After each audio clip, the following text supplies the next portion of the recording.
Wewe blaza. Wa vipi dogo? Wewe mvukukuta. Wewe usumbui. Wewe ni wewe mwanangu. Kama unaniweza baridi nifuata huku. Usitaki kufanya kama vile dharau.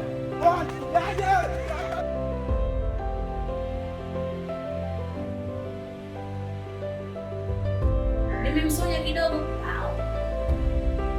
Nimekebe nimemchanya usijamalizia ile neno kifi. Toka nyumbani kwako nenda kampikie mmeo chakula.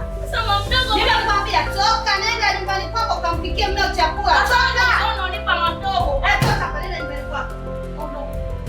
Yeah.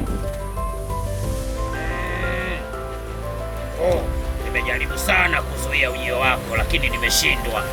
Mbona ghafla na hujanipa hata taarifa? Wakati huwa unatoa taarifa kabla ya kuja. Kuna tatizo mkuu? Hivi kweli wewe kama ni soma. Hivi zamani. Sio zamani sio. Sio sana vipi tunaomba. Bocha. Ingoma niambie mke wako ameotoka, lakini naogopa. Mimi nimekuja hapa na shida ya mambo mawili. Sawa. Kwanza, nataka uniangalizie kakaangu. Mambo yake hayaendi vizuri. Pia, mkewe anamwendesha kakaangu kama gari bovu. Lakini nikimwambia kuhusu mkewe, kakaangu anakuja juu sana.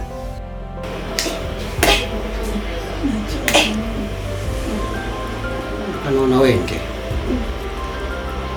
Usiniambie nakupa lawama, lazima nikupe lawama kwa sababu wateja kija saluni hawakukuti na mimi nakupigia simu zangu upokee na mtu unajua kabisa tunadaiwa kodi. Wewe saluni ufungui wala ninakupigia simu zangu upokee. Una maana gani? Hakuna tatizo mama, lakini ni muda sasa sina mawasiliano naye. Ndio maana nikakutafuta mamangu, labda kama kuna njia nyingine ambayo unafanya mawasiliano uweze kunisaidia. Mama, ondoa wasiwasi kwenye hilo. Mimi kaka nawasiliana naye na yupo salama huko alipo. Wewe ungekuwa mzazi kama ungekuwa mimi sasa umevaa viatu vyangu. Kila siku na kwa mama tunawasiliana, kaka Toma anakusalimia. Unajisikiaje? Natamani nisikie sauti ya kijana wangu.